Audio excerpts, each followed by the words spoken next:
بسم اللہ الرحمن الرحیم۔ اعوذ باللہ من الشیطان الرجیم، بسم اللہ الرحمن الرحیم۔ عزیز طلباء کرام، السلام علیکم ورحمۃ اللہ وبرکاتہ۔ امید ہے آپ سب خیر و عافیت سے ہوں گے۔ جواہر البلاغہ حصہ اول سبق نمبر 5۔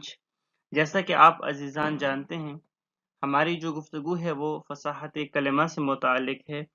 کل بیان ہو چکا تھا، اختصار سے بیان کرتا چلوں کہ فصاحت الکلمہ سے مراد وہ حسن ہے، وہ خوبصورتی ہے جو 3 شرائط کی وجہ سے کلمے کے اندر آ جاتی ہے۔ وہ 3 شرائط کون کون سی ہیں؟ وہ یہ ہیں: کلمے کا قوانین صرفی کے مطابق ہونا، کلمے کا ادائیگی میں آسانی، اور کلمے کا جو معنی ہے وہ جب آسانی سے ہمیں سمجھ میں آئے۔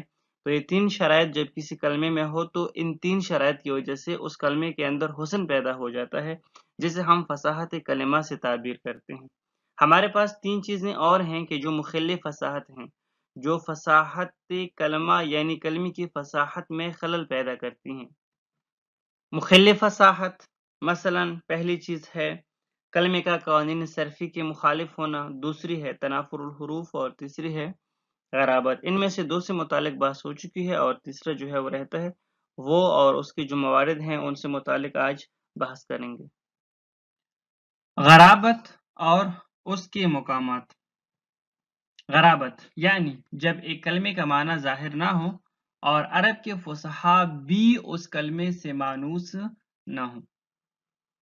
جب ایک کلمے کا معنی ظاہر نہ ہو یعنی اس کلمے کا معنی فوراً ہمارے سمجھ میں نہ آئے، اور عرب کے فصحاء بھی اس کلمے سے مانوس نہ ہو۔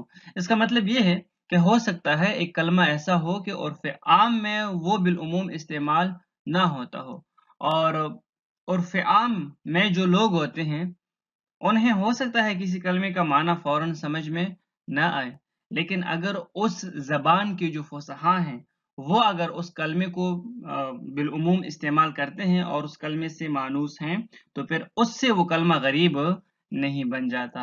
آپ دیکھتے ہیں کہ جو ادبی کلام ہوتا ہے یا جو مثلا شعر و شاعری ہوتا ہے، تو شعر و شاعری جو ہوتی ہے، شعر و شاعری میں بہت سارے الفاظ ہوتے ہیں کہ جو اس زبان کے جو عرف عام کے لوگ ہوتے ہیں وہ ان الفاظ کے معنی سمجھنے کے لیے لغت کی طرف رجوع کرتے ہیں، عرف عام کے لوگ، اور انہیں ان الفاظ کے معنی کا پتہ نہیں ہوتا یا دقیق معنی کا پتہ نہیں ہوتا۔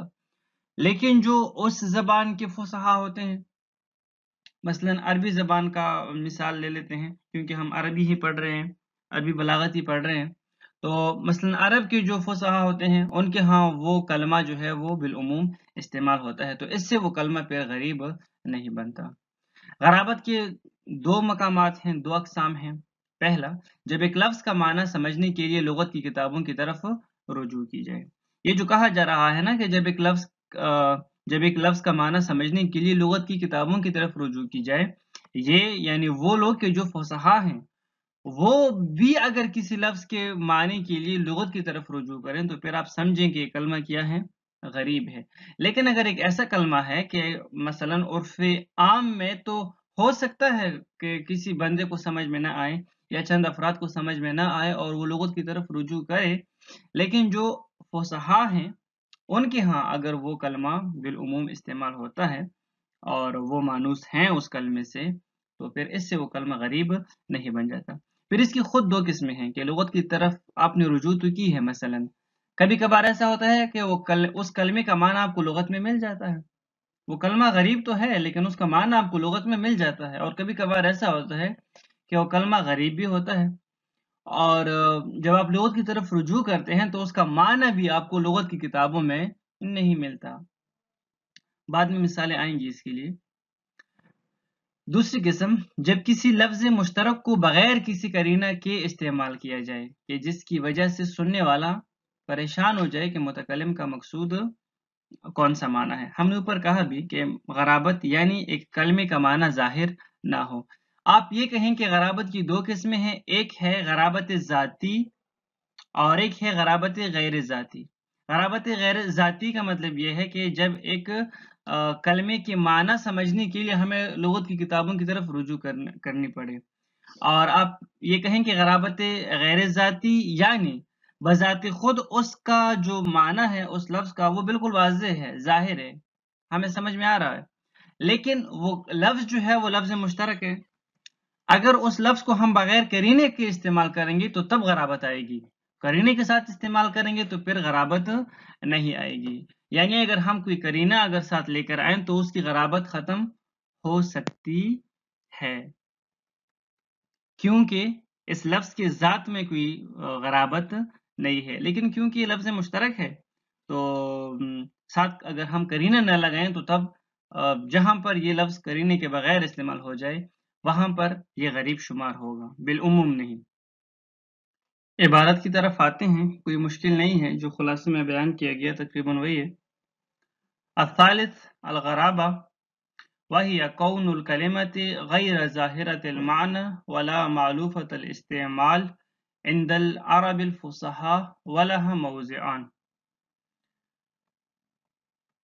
فصاحت کلمہ میں خلل پیدا کرنے والی جو تیسری چیز ہے وہ ہے غرابت۔ غرابت یعنی کسی کلمے کا معنی ظاہر نہ ہونا، واضح نہ ہونا، کوئی ایسا کلمہ جس کا معنی بھی ظاہر نہ ہو، واضح نہ ہو، اور ساتھ یہ کہ جو عرب کے فصحاء ہیں وہ بھی اس کلمے سے معلوف نہ ہوں، وہ بھی اس کلمے کو استعمال نہ کرتے ہوں۔ ہو سکتا ہے کوئی معنی، کوئی لفظ، کوئی کلمہ ایسا ہو کہ بالعموم عرف عام میں بعض لوگوں کو اس کے معنی کا پتہ نہ ہو، یا عرف عام میں وہ کلمہ استعمال نہ ہوتا ہو، لیکن جو فصحاء ہیں ان کے ہاں اس کلمے کا استعمال عام ہو، فصحاء اس کلمے کو استعمال کرتے ہوں، تو اس سے وہ کلمہ پھر غریب نہیں بنتا۔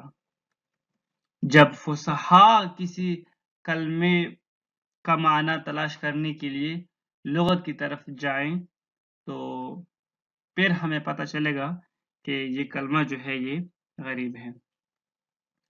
اب اس کی دو قسمیں ہیں، دو موارد ہیں۔ پہلا ما يعاب استعماله لاحتیاج الى تتبع اللغات وکثرت تفتیش فی قواميس متن اللغة المطولة۔ ایک دفعہ ایسا ہوتا ہے کہ ایک معنی یعنی کسی لفظ کا معنی ہمیں سمجھ میں نہیں آیا، اس کے سمجھنے کے لیے ہم کہاں جاتے ہیں؟ لغات کی طرف جاتے ہیں۔ لغات مختلف قسم کی جو ڈکشنریاں لکھی گئی ہیں ان میں ہم اس لفظ کے معنی کو ڈھونڈتے ہیں، یعنی جو فصحاء عرب ہیں وہ جب کسی لغت کی طرف مجبور ہو جائے کسی لفظ کے معنی کو دیکھنے کے لیے، تو اس کا مطلب یہ ہے کہ ایک کلمہ جو ہے ایک کلمہ غریبہ ہے۔ البتہ یہ ہے کہ عرف عام میں جو عام لوگ ہیں وہ اگر کسی معنی کو نہ سمجھیں، عام عرب جو لوگ ہیں، تو اس سے وہ کلمہ غریب نہیں بنتا۔ مثلا خود ابن عباس سے نقل ہے، ابن عباس جو کہ مفسرین قرآن میں سے ہیں اور اصحاب میں سے جو 4 مفسرین ہیں ان میں سے ایک خود ابن عباس بھی ہیں۔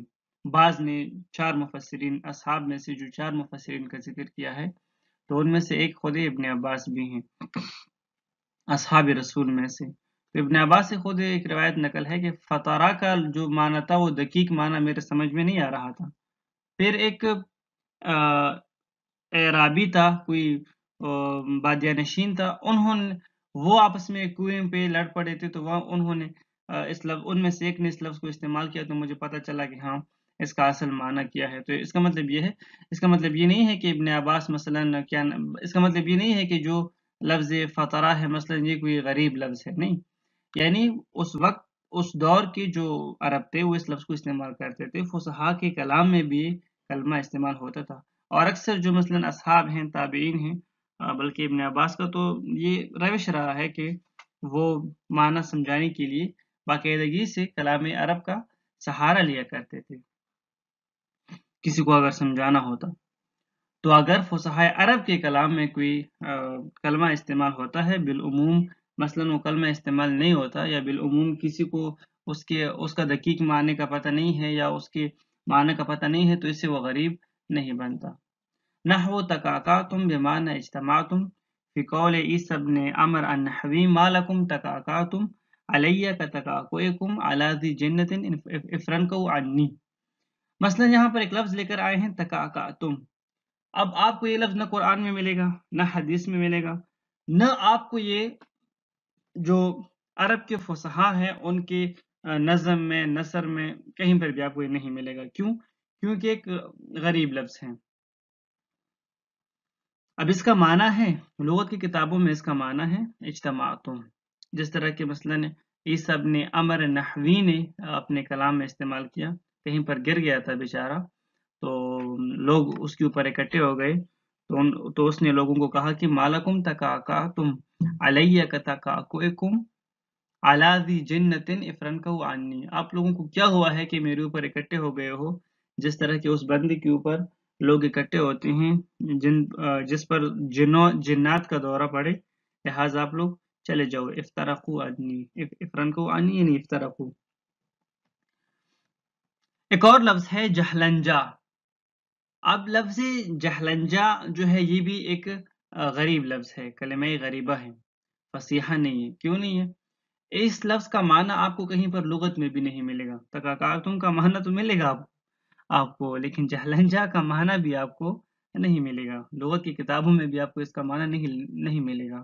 بعض ماہرین نے مثلاً یہ احتمال دیا ہے کہ یہ دو الگ الگ کلمے ہیں جو مل کر ایک کلمہ بنا ہے، اور بعض نے کہا ہے کہ مثلاً یہ دو الگ الگ کلمے ہیں اور ایک ہی کلمے کی طرح پڑھا گیا ہے، لیکن یہ الگ الگ ہی کلمے ہیں۔ بہرکیف جو بھی ہو، لیکن خود جہلنجا کا کیا معنی ہے یہ آپ کو کہیں پر نہیں ملے گا۔ ہاں، بعض لوگ جو فرض کرو کوئی معنی کہتے بھی ہیں تو وہ کہتے ہیں کہ مثلاً جہل الگ ہے، یہ الگ ہے، اس طرح کچھ یعنی تعویل وغیرہ پیش کرتے ہیں، لیکن اس کا معنی آپ کو لغت کی کتابوں میں جہلنجا کا معنی آپ کو نہیں ملے گا۔ من قول ابی حمیس، ابی حمیس نے اپنے شعر میں استعمال کیا ہے، من تمحت صبیرها جہلنجا لم يحضها الجدول بالتنوع۔ اب یہاں پر لفظ جہلنجا کا استعمال کیا ہے، لیکن اس کا معنی کیا ہے کوئی پتہ نہیں ہے۔ تمحا کا معنی توقع بھی ہے اور ساتھ بلند نگاہ یا اوپر کی طرف دیکھنے کے معنی میں بھی ہے، اور صبیر کا معنی جو ہے یہ گہرا سفید بادل بھی ہے، اور ساتھ سردار و پیشوا جو ہوتا ہے اس کے لیے بھی استعمال ہوتا ہے۔ اس کا معنی یہ بنے گا کہ توقع قوم و قبیلے کے جو سردار ہوتے ہیں ان سے رکھی جاتی ہے، اور انہی کا جو کلام ہوتا ہے وہی فائدہ مند ہوتا ہے۔ باقی مسئلے مسائل اور جو تنازع ہوتے ہیں وہ صرف طرح طرح کی باتیں کرنے سے حل نہیں ہوتے ہیں۔ دوسرا قسم جو غرابت کا ہے وہ ہے ما یوجب حیرت السامع فی فہم المعنى المقصود من الکلمۃ لترددها بین معنیین او اکثر بلا قرینۃ وذلك فی الالفاظ المشترکۃ المستعملۃ بلا قرینہ۔ غرابت کی دوسری قسم یہ ہے کہ جب انسان کوئی لفظ سنے اور اس کے معنی سمجھنے کے لیے وہ حیرت و پریشانی میں مبتلا ہو جائے، لیکن اس وجہ سے نہیں کہ اس لفظ کے معنی کا اسے پتہ نہیں ہے، نہیں، بلکہ لترددها بین معنیین، اس وجہ سے کہ کیونکہ اس لفظ کے 2 معنی ہیں، 3 معنی ہیں، کئی معنی ہیں، تو یہ معلوم اس کو نہ ہو کہ یہ جو اس کلام میں لفظ استعمال ہوا ہے یہ کس معنی میں استعمال ہوا ہے، اور یہ کہاں پہ ہوتا ہے؟ یہ الفاظ مشترک میں ہوتا ہے کہ جب آپ کسی لفظ مشترک کو بغیر کسی قرینہ کے استعمال کرتے ہیں۔ اب اگر آپ کسی لفظ مشترک کو بغیر کسی قرینہ کے استعمال کرتے ہیں تو ہو سکتا ہے، اور بہت سارے الفاظ مشترک ہیں جو عربی زبان میں استعمال ہوتے رہتے ہیں لیکن قرینے کے ساتھ استعمال ہوتے ہیں، لیکن اگر آپ کسی لفظ کو بلا قرینہ استعمال کرتے ہیں تو سامنے والا حیران و پریشان ہو جائے گا، بھئی کیا معاملہ ہے، اس کا کیا معنی میں لوں، حالانکہ اس کے معنی کا پتہ ہوتا ہے کہ بھئی یہ لفظ مشترک ہے، اس کے اتنے معنی ہیں۔ مثلا ایک لفظ ہے عذرا، عذرت فی قولک، آپ گفتگو کرتے ہیں، کسی سے کہتے ہیں کہ لقیت فلانا فعذرتہ، میں نے فلان سے ملاقات کیا اور فعذرتہ۔ اب عذرا جو ہے اس کے 2 معنی ہیں، فإنها محملۃ بغیر قرینۃ ومشترکۃ بین معنیین التعظیم والاہانہ۔ عذرتہ یعنی عذرا کے 2 معنی ہیں، یہ تعظیم کے معنی میں بھی آتا ہے اور اہانت کے معنی میں بھی آتا ہے۔ اگر آپ کسی سے کہتے ہیں کہ میں نے مثلا فلان سے ملاقات کی اور میں نے فعذرتہ، تو کیا مطلب فعذرتہ؟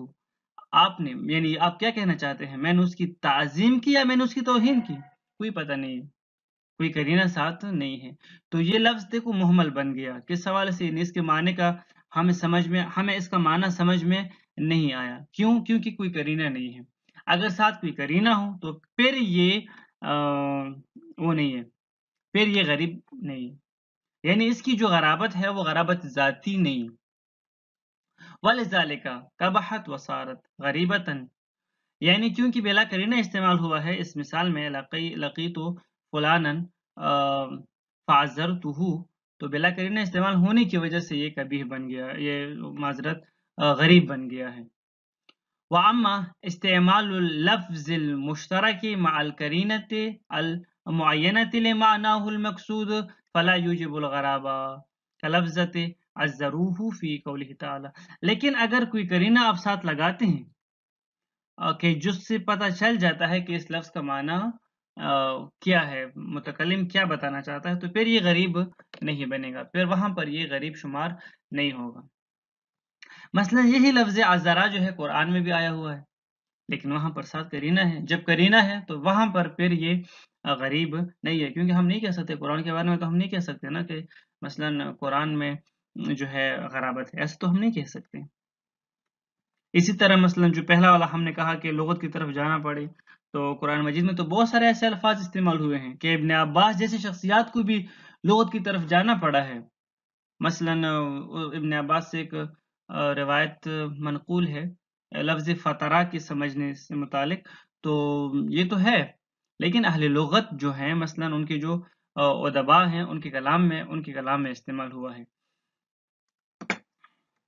قرآن مجید میں خداوند تبارک و تعالیٰ فرماتے ہیں فَالَّذِينَ آمَنُوا بِهِ وَعَزَّرُوهُ وَنَصَرُوهُ،